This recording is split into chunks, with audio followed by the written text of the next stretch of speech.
भाव यार, जिंदगी में ना बहुत कम ऐसे लोग मिलते हैं जिनसे तुम जब बैठ के लंबी बातें कर लो ना और घर जाओ तो उन बातों का बहुत सुकून होता है कि तुम ये बातें कर पाए, ये बातें सुन पाए, समझ पाए, और फिर अचानक से ढेर सारे नए सवाल तुम्हारे दिमाग में खड़े हो जाते हैं और फिर दोबारा बैठो फिर से यही होता है, फिर बैठो फिर से यही होता है।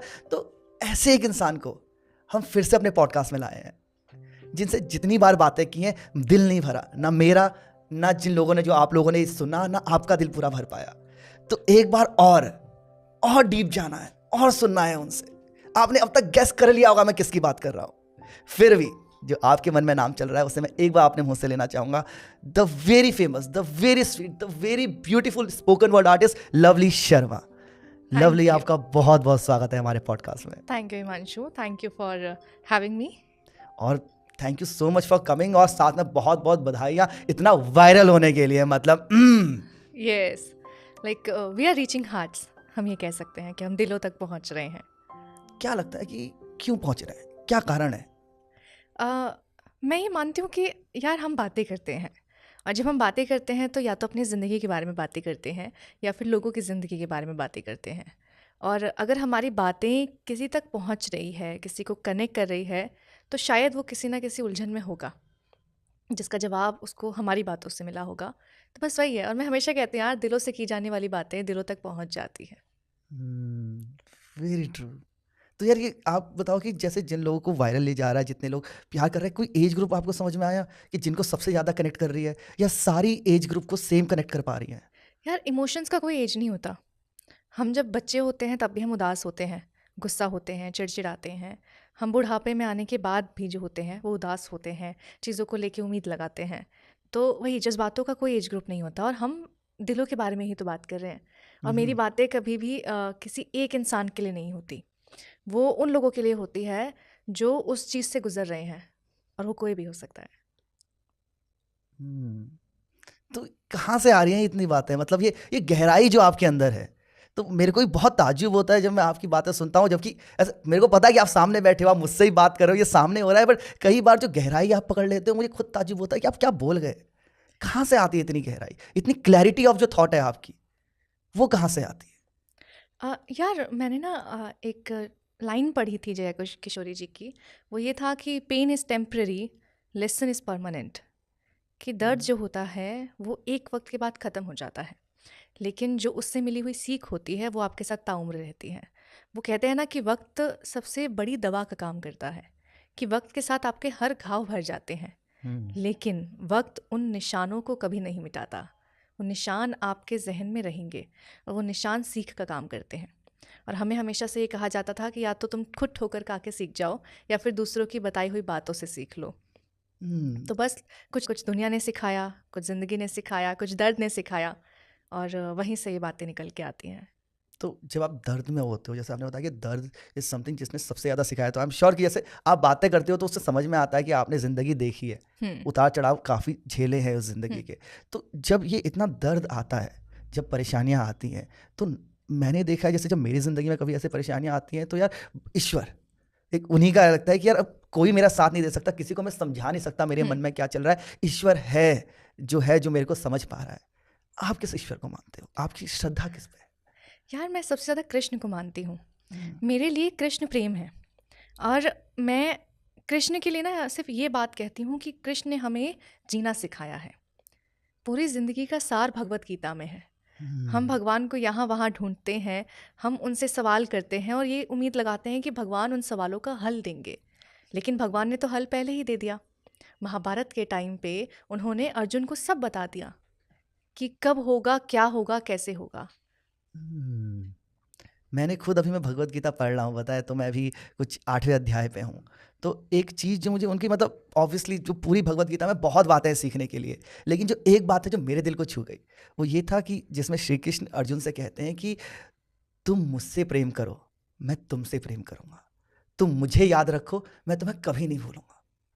तो उससे मेरे, जब मैंने ये बात समझी और मैंने ये रियलाइज़ किया कि ये श्री कृष्ण अपने और अर्जुन के रिश्ते की बात नहीं कर रहे, ये हर एक इंसान का आपस में जो रिश्ता है। बिल्कुल, क्योंकि हमारी आत्मा में भी ईश्वर बैठता है ना। तो जब मैं आपसे बात कर रहा हूँ तो मेरी कोशिश होती है कि मैं पूरा दिल खोल के, पूरे प्रेम के साथ आपसे बोलूँ, और मुझे लगता है कि वो प्रेम वापस आता है आपकी तरफ। महाभारत में जब गीता सुनाई गई थी, हम्म, तो वो कृष्ण और अर्जुन के बीच की बात नहीं थी, वो ईश्वर और भक्त के बीच की बातें थी। कि तुम हम्म, ऐसे मोड़ पे आके, इस जगह पे आके, ऐसे वक्त पे आके फंसोगे, और तुमको एक ही चीज़ सुनाई देगी जो तुमको समझ सकती है, तुमको उस चीज़ से बाहर निकाल सकती है, तुम्हारी परेशानियों से, तुम्हारी उलझनों से बाहर निकाल सकती है, वो है गीता। और आप अभी भी एक चीज़ को अपने साथ आजमा के देखना, ज़िंदगी की कोई भी उलझन हो, कोई भी उलझन, आप गीता को रैंडमली खोलना, किसी भी, मतलब कोई भी पेज खोलना, और उसके राइट पेज में जो सबसे पहली लाइन होगी, वो आपके उस सवाल का हल होगा। वाह। ये आप आजमा के देखना, जो भी राइट साइड के पेज का पहली लाइन होगी, जो पूरा कंप्लीट सेंटेंस होता है, वो आपकी सारी उलझनों को आपको हल दे देगी। कृष्ण ने बहुत पहले ये चीज़ आपको सिखा दी थी। जया किशोरी जी ने एक बात कही थी कि वक्त अपने साथ बदलता है। जब श्री राम आए थे, तो वो अपने समय में अलग चीज़ों को सिखाने के लिए आए थे। उन्होंने लोगों को मर्यादा सिखाई, उन्होंने प्रेम सिखाया। श्री राम का प्रेम देखिए आप, कितना प्यारा था कि वो अपनी बीवी के लिए, अपनी प्रेमिका के लिए जिससे वो प्रेम करते हैं, माता सीता के लिए इतना दूर चले गए, मतलब समंदर तक पार कर दिया। जब इंसानों ने उनका साथ देने के लिए मना कर दिया, तो उन्होंने पेड़ों से मदद मांगी, उन्होंने पक्षियों से मदद मांगी, उन्होंने बंदरों की सेना बनाई, वानर सेना बनाई, और उनके साथ मिलकर वो अपनी बीवी को लेने के लिए, अपने प्रेम को लेने के लिए वहाँ पहुँच गए जहाँ उन्हें पता है कि रावण जो है, लंका जो है, वो रावण सबसे बड़ा ब्राह्मण है। वो हम्म, इतना ताकतवर है, उसने इतनी पूजा की हुई है कि उसके पास तो सब चीज़ का वो है, सारे भगवान उसके उससे खुश हैं। तो उससे लड़ना अगर देखा जाए, अगर कंपेयर किया जाए, तो रावण वॉज मोर पावरफुल।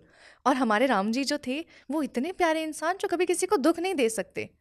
और हम्म, वो एक नगरी के एक राजकुमार थे। वो वहाँ लड़ने के लिए चले गए अपने प्रेम के लिए, और वहाँ से अपनी प्रेमिका को, माता सीता को लेके आ गए। तो ये प्रेम वाह। की ताकत होती है। हमें श्री राम ने मर्यादा में रहना सिखाया, कि मर्यादा में रहकर जिंदगी को कैसे जिया जाता है, प्रेम को कैसे निभाया जाता है, परिवार को कैसे संभाला जाता है। जब श्री कृष्ण आए, तो श्री कृष्ण ने ये बोला कि हाँ, मर्यादा में तो हम रह लिए, है तो नारायण अवतार, हम्म, है ना। जो हमारे कृष्ण जी हैं, हमारे राम जी हैं, वो नारायण अवतार हैं। तो उन्होंने बोला कि आपने मर्यादा में रहना सीख लिया है, अब आप दिमाग से काम करना सीखें। पता तो उनको हाँ, सब कुछ था। अगर देखा जाए तो कौरवों की सेना इतनी बड़ी थी कि 5 पांडव क्या करते उनके आगे। लेकिन श्री कृष्ण ने सूझबूझ सिखाई। उन्होंने छला नहीं किसी को, हम्म, उन्होंने सूझबूझ से आपको जीवन का सार सिखाया, जो गीता में है। वाह। यहाँ पे सबसे पहले जैसा थोड़ा सा पीछे जब आपने राम जी की बात कर रहे थे, हम्म, ठीक है, तो आपने बताया कि जिस तरह से सीता जी के लिए वो यहाँ से वन से लंका पहुँच गए जी। रावण से लड़ने। तो एक आज के समय में जो देखने को मिलता है इसका जस्ट विपरीत, कि जैसे कहा जाता है कि 14 महीने एक प्यार का पीरियड होता है, जब हार्मोन्स तुम्हारी बॉडी में सिक्रीट हो रहे होते हैं, ऑक्सीटोसिन, डोपामीन, ये सब रिलीज हो रहा होता है, 14 महीने के बाद प्यार खत्म हो जाता है। एक जगह ये साइंटिफिक डेफिनेशन है, एक ये है जो लोगों ने अनुभव किया है, और एक ये प्रेम है जो कि शादी के इतने समय बाद, वनवास खत्म होने वाला था मेरे ख्याल से, ये 13वें साल के आसपास की बात है जी। जिस टाइम पे सीता जी का अपहरण हुआ था। तो उतने सालों साथ रहने के बाद भी वो प्रेम के लिए उतनी दूर चले गए। तो आखिर क्या प्रेम सच में खत्म होता है? क्या नहीं, प्रेम तो समय के साथ खत्म होता है? नहीं। प्रेम एक ऐसा जज्बात है, एक ऐसा अनुभव है, जो ना तो किसी के कहने से आपके मन के अंदर आएगा, पनपेगा, और ना ही किसी के कहने से ख़त्म हो जाएगा। प्रेम क्या है? प्रेम आपको एक आदत देता है किसी के साथ रहने की, किसी को समझने की, किसी का ख्याल रखने की। प्रेम में ये है कि आप अपने आप को पूरा समर्पित करते हो। हम अगर माँ का प्रेम देखें, तो माँ को पता है कि उसके बच्चे को कब भूख लगी है। वो हम्म, अगर रो रहा है तो वो दर्द में है या फिर भूख से रो रहा है, माँ को पता है। वो प्रेम है। हम्म, उनके बीच में क्या कभी वो टकराव आएगा? क्या माँ का प्यार बच्चे के लिए ख़त्म हो जाएगा? नहीं। नहीं होगा। तो ये तो वैलिड ही नहीं है कि प्रेम की कोई सीमा होती है, कि प्रेम की कोई एक्सपायरी डेट होती है। प्यार की कोई एक्सपायरी डेट नहीं होती। आपका मन भरता है लोगों से। जब हाँ, आपका मन भरने लग जाएगा, जब आपकी एक्सपेक्टेशंस पूरी नहीं होंगी, जब आपकी उम्मीदें पूरी नहीं होंगी, तब आप ये बोलते हो कि नहीं यार, things are not working out. वो आपका मन भरा है, प्यार तो है, आपके अंदर खत्म हो गया तो दूसरे इंसान के अंदर तो है। प्यार हमेशा एक के अंदर जिंदा रहता है। वो ट्रू, बिल्कुल। और जो इसके साथ जो हम लोग इससे पीछे श्री कृष्ण जी की बात कर रहे थे, तो उससे मुझे एक चीज़ याद आई कि जैसे मुझसे कई लोग पूछते हैं कि यार मैं इतना खुश कैसे रहता हूँ, हम्म, है ना? जैसे हम थोड़ी देर पहले ही बात कर हाँ, रहे थे कि मैं इतना खुश कैसे रहता हूँ, मुझे क्या टेंशन नहीं होती। तो जब ये कुछ एक गाने की कुछ 6-7 लाइनें मैंने जब सुनी थी ना, तो उससे सारी टेंशन खत्म हो गई, मेरे मन में चिंताएं इतनी बची ही नहीं।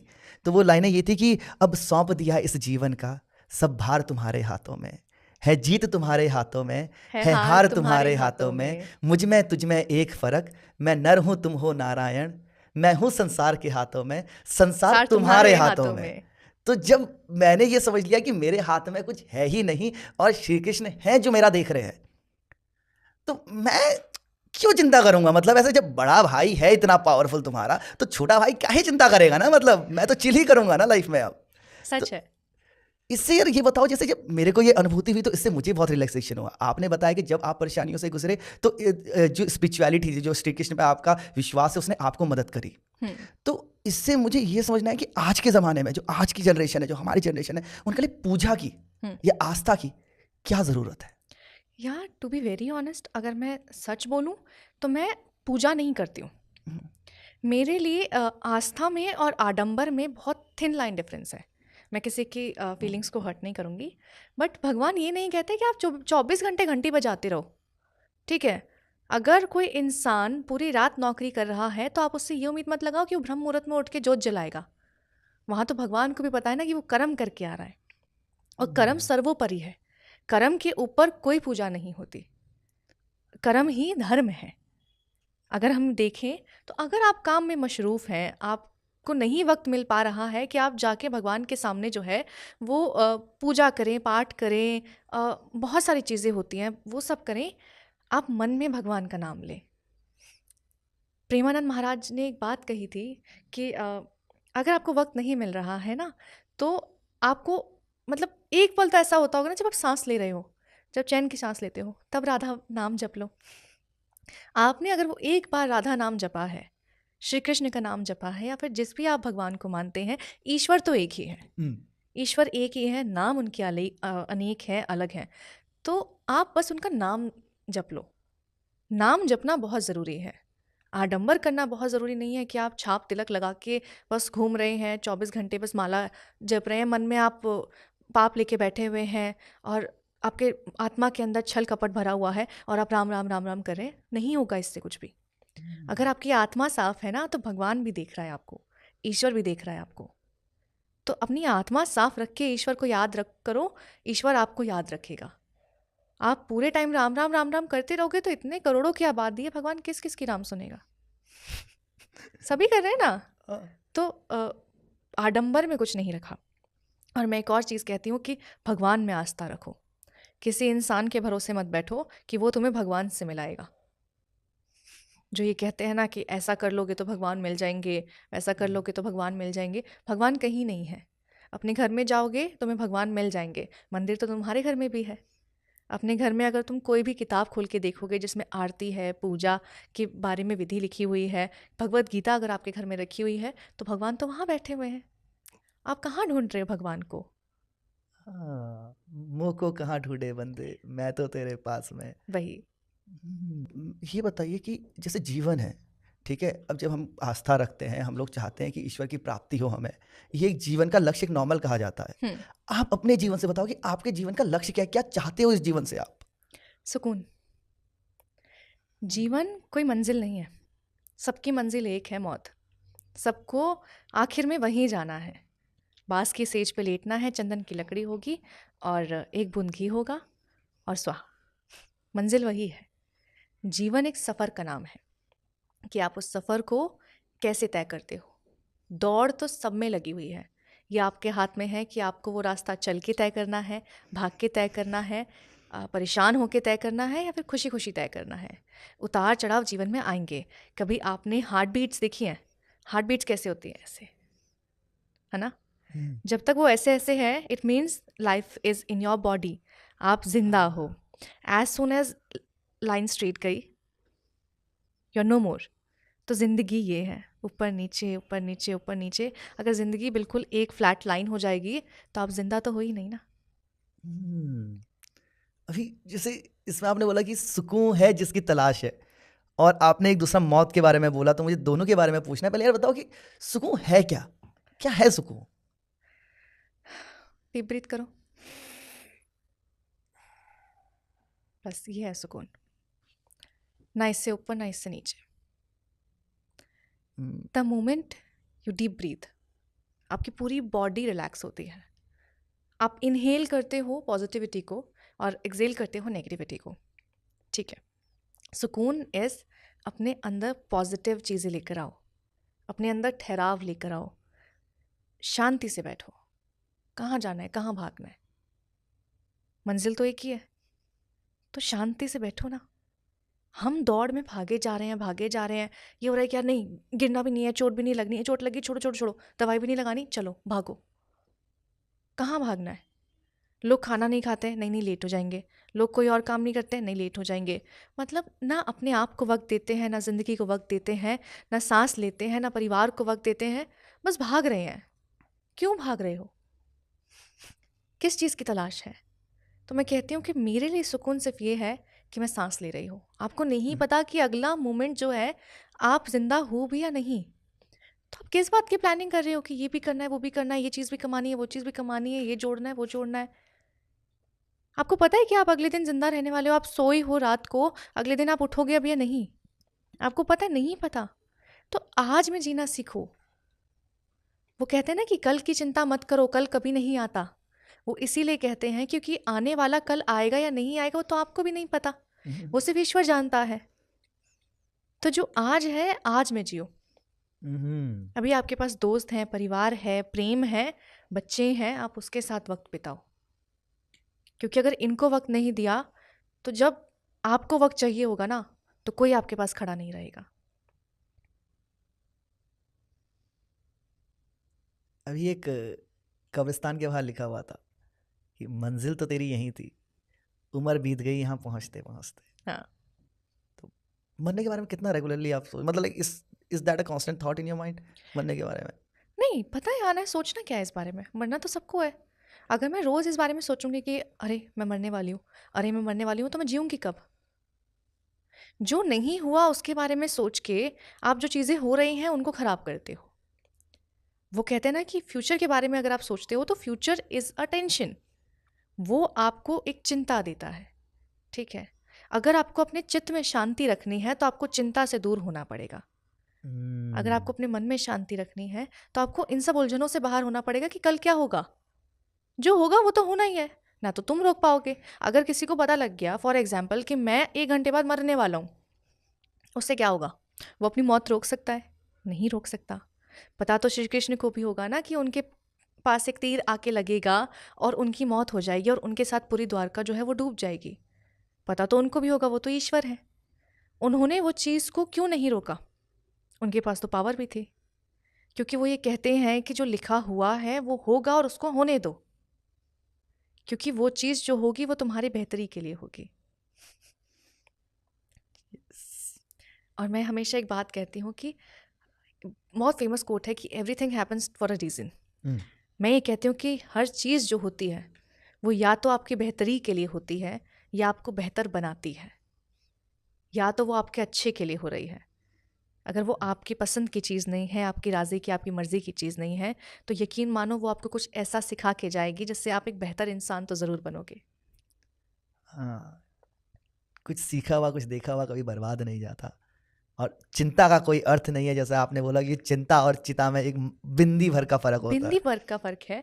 और मेरे एक बहुत अच्छे मित्र हैं, उन्होंने एक बात कही थी कि जितनी भी टेंशन है, जितनी भी परेशानियां हैं, उलझन है, तड़प है, दर्द है, ये सब यहाँ है, आपके चित्त में, आपके मस्तिष्क में है। धरातल पे कुछ नहीं है, धरती पे कुछ नहीं है। आप टेंशन ले रहे हो ना कि आपको ईएमआई भरनी है, आपको फीस भरनी है, वो ऑन ग्राउंड कहाँ है? आप एक परिवार में देखें, एक इंसान बहुत ज़्यादा टेंशन लेता है, एक इंसान बिल्कुल टेंशन नहीं लेता क्योंकि उसको पता दूसरा इंसान ले रहा है। वो खुश है ना, कोई चीज़ रुकी, वो सांस भी ले रहा है, वो खा भी रहा है, वो चल भी रहा है, सब कुछ रुका। तो आप ये देखो ना कि टेंशन लेने से कुछ नहीं होगा। टेंशन लेनी ज़रूरी है कि हाँ मुझे मेहनत करनी है। अगर आपके पास कोई लाइबिलिटी है तो उसको कमाओ कि आप उस लाइबिलिटी को उतार सको, अपने लोन्स को, अपने क्रेडिट्स को पे ऑफ कर सको। ठीक है, उसके लिए मेहनत करो। वो कहते हैं ना सब कुछ पहले से लिखा हुआ है, लेकिन सब कुछ लिखा होने के बावजूद आपको मेहनत तो करनी पड़ेगी। अगर आप घर बैठ के ये सोच रहे हैं कि नहीं मेरी कुंडली में ये लिखा हुआ है, पंडित जी ने बोल दिया कि तुम तो स्टार बनोगे, तो घर बैठे तो स्टारडम तुम्हारे पास नहीं आएगी। तुमको बाहर जाना पड़ेगा, तुमको ऑडिशंस देने पड़ेंगे, तुमको प्रैक्टिस करनी पड़ेगी, तुमको रिहर्स करनी पड़ेगी, तुमको एक्सरसाइज करनी पड़ेगा, तब तुम जाके एक स्टार बनोगे। तो अगर पता है कि चीज़ें होने वाली हैं, उस चीज़ को लेके आप अपने हाथ पैर हिलाना छोड़ दो। आप बिल्कुल ही राम भरोसे बैठ जाओ कि राम तो नैया पार करेंगे। राम नैया पार नहीं करते हैं, राम सिर्फ उस दरिया में बहाव देते हैं। उसको आपको जो आपका नौका होती है उसको खुद चलाना पड़ता है। पतवार तो तुम ही बनोगे। नैया अगर तुम एक जगह पे खड़े होके बैठ जाओगे तो एक कहावत है कि कई बार बहाव के साथ बहना तुमको डुबो देता है। अगर एक तरफ से बहुत ज़्यादा लहरें आ रही हैं तो आप अपनी जो नैया है आप उसको अगर उल्टी डायरेक्शन में चलाओगे तो आप बच सकते हो। आप उसको डायरेक्शन को मोड़ोगे तो आप बच सकते हो। अगर आप बोल रहे हो कि नहीं बहाव भी इधर है, तो बहाव एकदम ऐसे आएगा कि तुमको डुबोएगा भी। तो नेवर से कि just go with the flow. Go with the flow is the most negative thought you can have in your mind. Why go with the flow? Create your flow. अपना बहाव खुद बनाओ। तुम किसी चीज़ के डायरेक्शन को change नहीं कर सकते हो, लेकिन तुम अपने थॉट्स को चैनलाइज तो कर सकते हो। ये बोला जाता है कि गाड़ी को तेज़ नहीं चलाना चाहिए, ठीक है। गाड़ी अगर आप धीरे चलाएंगे तो आप वक्त पे नहीं पहुंच पाएंगे, लेकिन गाड़ी को कितना तेज़ चलाना है, कब स्लो करना है, कब फास्ट करना है, कहाँ ब्रेक दबाना है, it is in your control. जिस दिन आप अपना सेल्फ कंट्रोल खो दोगे अपनी ज़िंदगी से, आप अपना एक्सेलरेटर ब्रेक के बारे में सोचना भूल जाओगे and you will be like just go with the flow. मैं तो छोड़ दिया है, स्टीयरिंग से हाथ उठा लिया है, तो then going with the flow will lead you to the accident. And Ram नाम सत्य है। और इसी से जैसे मुझे याद आया, जैसे हम अभी भगवत गीता की बात कर रहे थे, उसमें भी पूरी महाभारत में चाहते तो श्री कृष्ण एक पल में ख़त्म कर सकते थे ना महाभारत। हाँ, लेकिन उन्होंने बोला मैं सारथी हूँ। उनके कहने का उन्होंने जो किया, उन्होंने बोला मैं तुम्हें रास्ता दिखाऊंगा कैसे करना है। मैं जानता हूँ बहुत मुश्किल है, बहुत टफ है, मैं हर कदम में तेरे साथ हूँ। हाँ, किस तरफ जाना है मैं दिखा रहा हूँ, किसके सामने खड़े होना है मैं दिखा रहा हूँ। बट तीर तो अर्जुन तुम्हें चलाने पड़ेंगे ना, बिल्कुल। युद्ध तो तुम्हें करना पड़ेगा, पराक्रम तो तुम्हें दिखाना पड़ेगा। कहाँ दिखाना है ये मैं बता देगा, मार्गदर्शन मेरा, कर्म तुम्हारा। और मैं एक चीज़ और कहती हूँ कि कई लोग आपने देखे होंगे जो बहुत ज़्यादा बोलते हैं, अपने आप को बहुत ज़्यादा over smart, over intelligent, over educated दिखाते हैं। 4 लाइनें इंग्लिश की बोल के ऐसे समझेंगे कि उन्हें तो दुनिया का सारा ज्ञान है, और आपको पता है कि कौन हवाबाजी कर रहा है और कौन एक्चुअल में ज्ञानी होता है। उन लोगों के लिए एक छोटी सी लाइन है कि समझदार वो होता है जिसको पता है कि कहाँ बोलना है और कितना बोलना है, कहाँ चुप रहना है और कहाँ चुप्पी को तोड़ना है।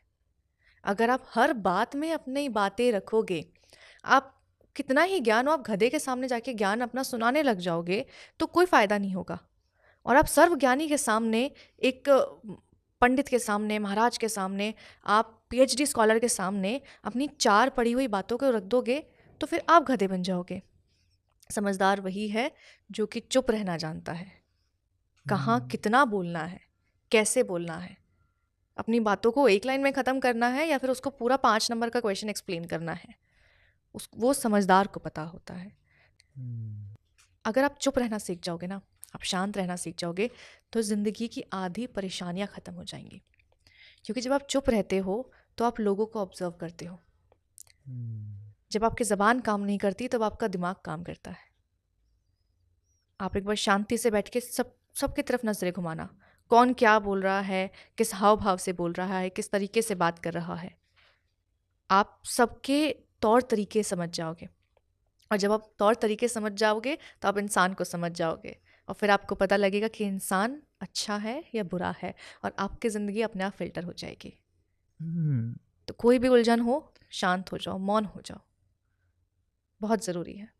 क्योंकि 2 चीज़ें हैं, जैसे आपने अभी बताया कि जब इंसान शांत होता है, मौन होता है और सिर्फ गहरी सांस ले रहा है, तो वो सुकून मिल गया ना। बिल्कुल। जब तुम सुकून में हो, वहाँ पे हर समस्या का समाधान है।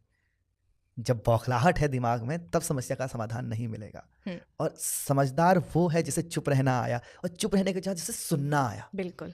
जैसे कि एक छोटे छोटे बच्चे जब बोलना सीखते हैं ना, वो बोलते ही रहते हैं, मतलब दुनिया जहाँ की सारी बातें उन्हें करनी होती है। तो वहाँ से जो उम्र ख़त्म होने तक का सफ़र है, वो ये है कि इसमें से कितना कम बोलना है, कहाँ बोलना है और कब-कब सुनते रहना है। क्योंकि सुनने की कला में ज़िंदगी निकलती है, बोलने की कला में नहीं। बिल्कुल। और मैच्योरिटी तो वही है ना, जब आप मैच्योर हो जाओगे ना, तो आपको नहीं फ़र्क पड़ेगा कि आज आपका बर्थडे है या फिर आज आपकी एनिवर्सरी है। जिस दिन आप मैच्योर हो जाओगे तो आपको समझ में आएगा कि मेरी ज़िंदगी से 1 साल कम हो गया। मेरी ज़िंदगी के जो गोल्स थे, मेरे परिवार के लिए जो गोल्स थे, उनको पूरा करने के लिए अब मेरे पास 1 साल का वक़्त और ख़त्म हो चुका है। हम्म, वो पार्टीज़, लाइफ़ करो, लेकिन उतनी करो कि आपको ये समझ में आए कि अगर रात को पार्टी कर ली है तो सुबह जाके ऑफ़िस भी जाना है, काम भी करना है, परिवार को भी देखना है। और जब इंसान मैच्योर होता है ना, आदमी वक्त से पहले मैच्योर हो जाता है। मैं हमेशा ये बात कहती हूँ कि उसको पता लग जाता है कि उसके कंधे पे अब जिम्मेदारी आ गई है, और मजबूरी सब सिखा देती है, सब कुछ। आपको सूखी रोटी मिल रही है, आप एक सब्ज़ी के साथ रोटी खा रहे हो या फिर आप अचार के साथ रोटी खा रहे हो, वो मजबूरी सब सिखा देती है। मजबूर जो इंसान होता है उसके मन में कोई चाहत नहीं होती, वो कोई सपने नहीं देखता। तो अगर आपको अपनी ज़िंदगी में कभी ये देखना है कि मेरी ज़िंदगी में बहुत तकलीफ़ें हैं, तो एक बार उन लोगों के पास जाके देखो, या उन लोगों को दूर से ही देखो जिनके हाथ पैर काम नहीं कर रहे हैं, या तो उनके हाथ ही नहीं है या पैर ही नहीं है, वो आंखों से देख नहीं पाते हैं, बोल नहीं पाते हैं, उनके सर पे छत नहीं है, उनको ये नहीं पता कि उन्होंने अगर रात का खाना खा लिया है तो सुबह उन्हें मिलेगा या नहीं मिलेगा, सुबह अगर खाना खा लिया है तो उन्हें रात को मिलेगा या नहीं मिलेगा। वो लोग जीते हैं कि अभी खा लिया, हम्म, रात को जो होगा देखा जाएगा। रात को वो अपने पेट पे एक गीले कपड़े को बांध के टाइट सो जाते हैं, क्योंकि अगर पेट पे ठंडक रहेगी तो भूख का एहसास नहीं लगेगा। मजबूरी आपको जीना सिखा देती है, जीने का सलीका सिखा देती है। आपके पास तो सब कुछ है, आपके पास खाने के लिए रोटी है, रहने के लिए छत है, माँ बाप का साया है, हाथ पैर चल रहे हैं, दिमाग काम कर रहे हैं, आप देख पा रहे हैं, बोल पा रहे हैं, सुन पा रहे हैं। आपको किस चीज़ की कमी है? मटेरियलिस्टिक चीज़ों की। पैसा, प्रॉपर्टी, गाड़ी, वो आ जाएगा। नहीं भी आया तो क्या हुआ, पैदल चल के पहुंच जाओगे, पब्लिक ट्रांसपोर्ट से पहुंच जाओगे। आपको लाइफ में चीज़ों को लेके सेटिस्फाई होना सीखना पड़ेगा, क्योंकि देखो तो आपके पास सब कुछ है, और अगर मानो तो फिर कुछ भी नहीं। बिल्कुल। और मैं 10 साल के 12 साल के बहुत मैच्योर बच्चे देखे हैं, और मैंने 40 साल के बहुत फुकरे लौंडे देखे हैं। और पहले क्या होता था ना कि जैसे जब मैं छोटे बच्चे को 10-12 साल के बच्चों को काम करते हुए देखता था, तो मैं सोचता था हाय बेचारा, हाँ, स्कूल नहीं जा पाया, इसका बचपन छिन गया, क्या ही है इसकी ज़िंदगी। तो मैं एकदम बहुत बेचारे की नज़र से देखता था। लेकिन जब इन छोटे-छोटे बच्चों से मैंने काम किया ना, जैसे कहीं मैं गाड़ी धुलवाने जाता हूँ, तो वहाँ पे मुझे ऐसे छोटे बच्चे दिख जाते हैं। तुम छोटे ढाबे में खाने जाओ तो मैं वहाँ पे दिख जाते हैं। हर जगह इनका नाम छोटू होता हाँ, है ना? तो अब जब मैं जाता हूँ ना वाह! तो अब मैं बोलता हूँ कि यार ये है ना, इससे थोड़ी-सी बात करूँ और इसकी सुनूँ। क्योंकि जहाँ मैं हूँ ना, मेरी लाइफ़ में इतनी प्रॉब्लम नहीं है। ये बंदा मुझसे मैच्योर है, 10 साल का बच्चा है लेकिन मैच्योर है। और बिल्कुल, और साथ में ये भी मैच्योरिटी सिर्फ़ इस जीवन पे डिपेंड नहीं करती ना यार। हम लोग पहली बार थोड़ी ना आए हैं। जैसे बिल्कुल। आपको लगता है पहले आ चुके हो, ये दुनिया देख चुके हो? यार देखो, ये एक बहुत ही अलग टॉपिक है। मैं पुनर्जन्म के बारे में बात नहीं करूँगी, क्योंकि होता होगा। मैंने नहीं देखा, मैंने अपने आसपास नहीं देखा, न्यूज़ पोर्टल्स ने बहुत कुछ दिखाया है। लेकिन मुझे एक चीज़ पता है कि आत्मा कभी नहीं मरती, वो बस अपना स्थान छोड़ के किसी और स्थान में जाती है। तो अगर मेरी आत्मा है तो वो ज़रूर किसी और के शरीर को अपनाएगी। अब उस आत्मा को मैं याद रहती हूँ, मेरा जीवन याद रहता है नहीं रहता, वो तो मेरी आत्मा बताएगी। लेकिन मुझे अभी तक तो कुछ ऐसा याद नहीं आया कि मैं सोचूं कि डेजा वो हो गया, ये तो मेरे साथ पहले भी हो चुका है, हुँ, हुँ, मैं तो इस हुँ। जीवन में पहली बार आ चुकी हूँ। नहीं, अगर मैं इस जीवन में पहली भी आ चुकी हूँ तो या तो मैंने कुछ अच्छा काम किया होगा, जो चीज़ मुझे याद आ रही है, और अगर नहीं आई हूँ तो अभी तो जिंदा हूँ ना, जितना जी रही हूँ उसको कामयाब बना लो। हाँ, आप अगले जन्म में क्या पता, आप चींटी, मकड़ी, केकड़ा, मच्छी कुछ भी बन जाओ, आप इंसान बनोगे ये क्या गारंटी है? वेरी तो वैलिड। अभी इंसान के रूप में अगर जन्म हुआ है तो इंसानों वाले काम कर लो, बस। हुँ। अच्छा, एक चीज़ बताऊँ मुझे इसमें से, ठीक है? तो लाइक जैसे मेरे को तो ऐसा लगता है कि जैसे मैं पहले आ चुका हूँ, ठीक है? क्योंकि एक ये होता है ना, जैसे कि ज़ाकिर खान ने एक इंटरव्यू में बोला था कि हम बहुत पुरानी रूह हैं। जो कला हमें आज आई है, जैसे जैसे बोलने का सलीका, जैसे आपकी जो गहराई है, ऐसा नहीं लगता कि ये एक जन्म की है ना? हाँ मतलब जैसे लवली, अगर मैं आपकी बात करूँ तो आपकी बातें और आपकी उम्र बिल्कुल मेल नहीं खाती। नहीं, मैं 26 साल की हूँ यार। बताओ। 26, एक महीना पहले 26 की हुई हूँ मैं। तो देखा जाए तो मैंने अपनी आधी जिंदगी जी ली है, हाफ सेंचुरी मैंने पार कर ली है। क्वार्टर। हाँ, सॉरी, कोई नहीं, देखो अभी 26 साल ही हुए तो ये सब 26 गलतियां तो साल, हो सकती दिमाग खराब हो चुका है मेरा 25 पार करते ही। है। तो क्वार्टर मतलब क्वार्टर मैंने सेंचुरी। हाफ सेंचुरी का हाफ पार कर लिया है, hmm. Half to half century. लेकिन क्या करा मैंने इन 25 सालों में? मैं पिछले 4 या 5 सालों से अपनी बातें रखने लग गई, लोगों तक पहुंचने लग गई। तो मेरे को ऐसा लग रहा है कि हाँ, मैंने अपनी ज़िंदगी में कुछ कमाया है।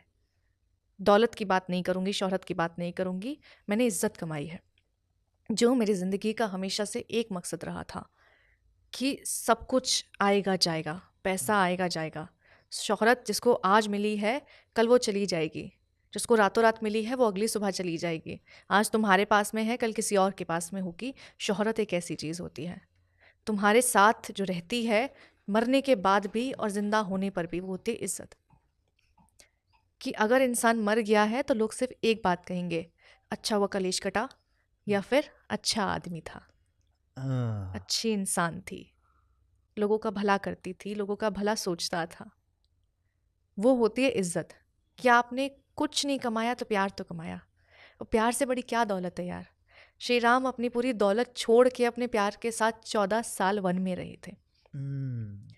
तो देखा जाए तो प्यार ही चाहिए इंसान को। पैसा तो आ जाएगा, अगर नहीं भी रहेगा, तुम्हें अगर खाने को रोटी मिल रही है कोई बात नहीं, अगर रोटी भी नहीं मिल रही फल खा लो, फल बहुत महंगे हो गए हैं तो घास खा लो। जिंदा रहने के बहुत तरीके हैं, इंसान पानी पर भी जिंदा रह सकता है। बिल्कुल। और ये जब आपने बोला ना, मुझे एक बहुत फेमस प्रसंग याद आ गया, काफ़ी प्रसिद्ध है, कि जब सिकंदर की मौत हुई, सिकंदर जो विश्व विजेता सिकंदर कहलाया जाता है, तो उसकी जब मौत हुई, उसकी कुछ इच्छाएं थी। हम्म, तो उसकी एक इच्छा ये थी कि जब उसका जनाजा निकले हम्म, तो उसके दोनों हाथ उसकी अर्थी से बाहर निकाल दिए जाए, ताकि देखने वाले, पूरी एक भीड़ देख सके कि सिकंदर जो विश्व विजेता था, वो हाथों में कुछ नहीं लेके जा पा रहा। और उसकी दूसरी एक इच्छा थी कि जब उसका जनाजा निकल रहा हो तो सबसे आगे सारे जो उसके राजसी हकीम हैं, सारे डॉक्टर से वो चले, ताकि पूरी जनता, पूरी दुनिया ये देख सके कि इतने बढ़िया डॉक्टर, दुनिया के सबसे बेहतरीन डॉक्टर भी मिलके इसको नहीं बचा पाए। मौत आनी है, मौत इस जीवन का अंतिम सत्य है, और सबसे बड़ा सत्य है जिसको आप कभी नहीं जुटला सकते, कभी नहीं। और मैं ये कहती हूँ कि हम जिंदगी में ना लोगों के भरोसे बैठते हैं कि ये हमें खुश करेगा, ये हमारी ज़रूरतों को पूरा करेगा। आखिर में हम फिर गिड़गिड़ाने पे आ जाते हैं, हम लोगों को प्लीज़ करने की कोशिश में लग जाते हैं, हम पीपल प्लीज़र बन जाते हैं कि कुछ ना भी हो तो वो हमें अच्छा समझे।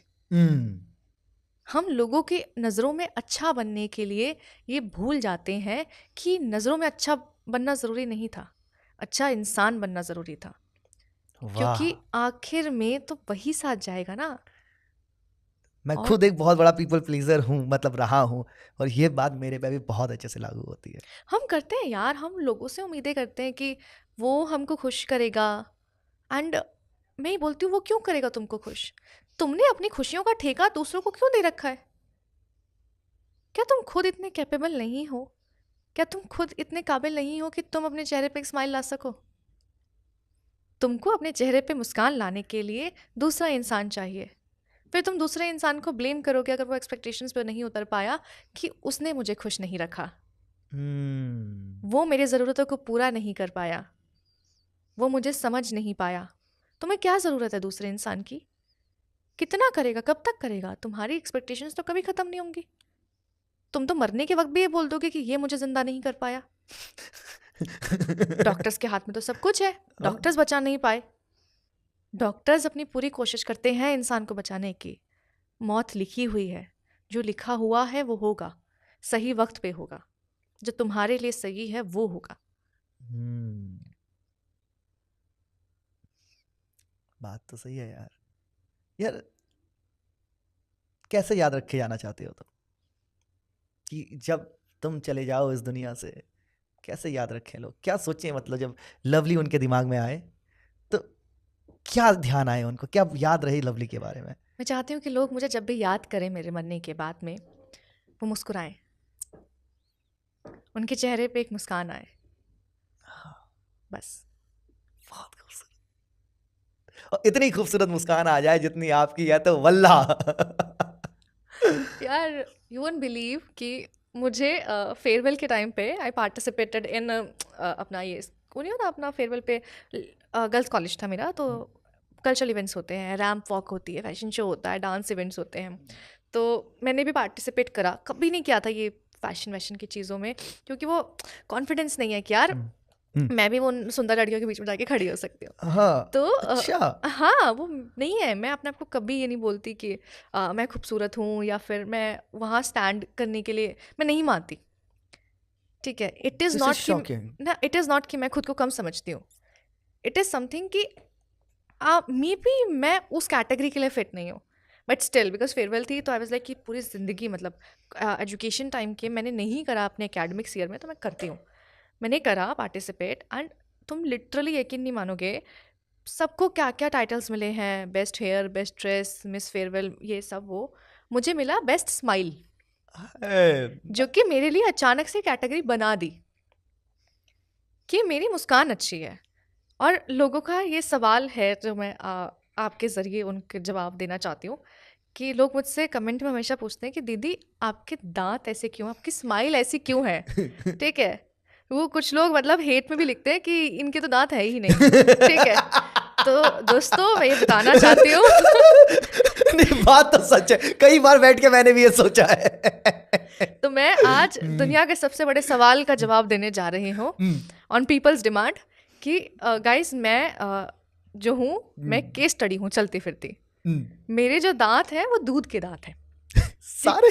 नॉट सारे, जो फ्रंट के 4 होते हैं दे आर असली के दांत, मतलब जो दूध के टूटने के बाद जो आते हैं, पक्के दांत जो आते हैं वो हैं।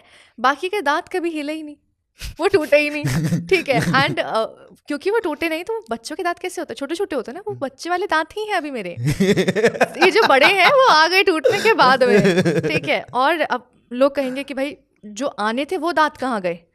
Just my question exactly. हाँ, तो केस स्टडी का अंत में जवाब ये है कि वो जो दांत हैं वो क्योंकि नीचे वाले नहीं निकले, तो वो ऊपर वाले वहीं बन के तैयार होके बैठ गए, और वो बैठे बैठे लेट चुके हैं। तो अभी मेरे 10 टीथ्स जो हैं वो अंदर की तरफ में लेटे हुए हैं, लिटरली दांत ऐसे सीधे खड़े रहते हैं, वो ऐसे लेट चुके हैं हॉरिजॉन्टली। वो आराम कर रहे हैं कि ये वाले जब टूट जाएंगे, महाराज जी निकल जाएंगे, तब हम अपनी जगह ले लेंगे। तो इसलिए मेरे दूध के दांत नहीं टूटे हैं, मेरे नॉर्मल इंसानों से 10 दांत ज़्यादा है। तो मैं ऊपर चल रही हूँ।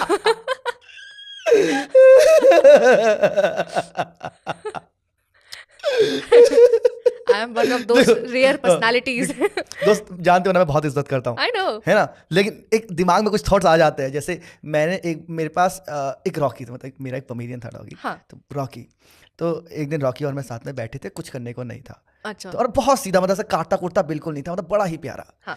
तो मैं उसके मुंह खोला और दांत गिनने लग गया, तो उसके 45 के आसपास थे तुम। हाँ, तो मेरे आसपास ही होंगे। तुम, अगर हम पिछले जन्म की बात करें यहाँ पे तो नहीं, मैं क्लूज होते हैं पिछले जन्म के, इस जन्म में। मेरी कुंडली ये बोलते हैं पिछले जन्म में मैं हाथी थी। तो हाथी के 2 दांत होते हैं जो दुनिया को दिखते हैं, मेरे 4 हैं जो दुनिया को दिखते हैं, बाकी दुनिया को दिखते ही नहीं है। वाह वाह वाह वाह वाह यार। लेकिन हाथी के दांतों की कीमत जानते हो? हाँ जी, हाँ जी, हाँ जी। वही है। मतलब अगर 1-2 दांत मिल जाए तो मैंने सुना है कि आदमी को नौकरी करने की जरूरत नहीं पड़ती उसके बाद। तुम्हें पड़ेगी जरूरत। तुम मेरे दांत बेच के अपना जीवन व्यापन नहीं कर सकते हो। हाँ, तो वैसे तो पहले ये सवाल है कि दांत निकालूंगा कैसे मैं। That's a difficult question. वो आदि मारेगा बहुत मुझे, ठीक है। तुम्हारे 2 जाएंगे, मेरा 2 भी नहीं बचेंगे, तो that's the तुम्हारे 2 भी नहीं difference. बचेंगे भाई। बैकग्राउंड में पति देखो तुम मेरा। स्टड लौंडा है, मतलब एकदम। जाओ। यार मेरे को ये बताओ कि जैसे कि ऐसा नहीं, जैसे मैंने आपका एक बहुत पहले एक पॉडकास्ट सुना था, ठीक है, तो मैं वहां से रेफरेंस लेना चाहूंगा कि यार आपकी हमेशा से ऐसी जिंदगी नहीं थी। Like you come from a place जहाँ पे you had a very controlled life, जैसे आपने अभी थोड़ी देर पहले बताया कि आप गर्ल्स कॉलेज से पढ़ी है। एंड जो भी था, मतलब आप ऐसे इंडिपेंडेंट नहीं थे, मतलब बहुत ही एक कन्फाइंड तरीके से रहने वाली ऐसी आपकी जीवनी रही थी। और वहाँ से आज एक निडर लड़की जो हमारे सामने बैठी हुई है, एक पब्लिक वॉइस जो हमारे सामने बैठी है, ये कैसे कर लिया ये सफ़र? यार हिमांशु, बहुत बड़ा डिफरेंस होता है निडर होने में और कंट्रोल लाइफ जीने में।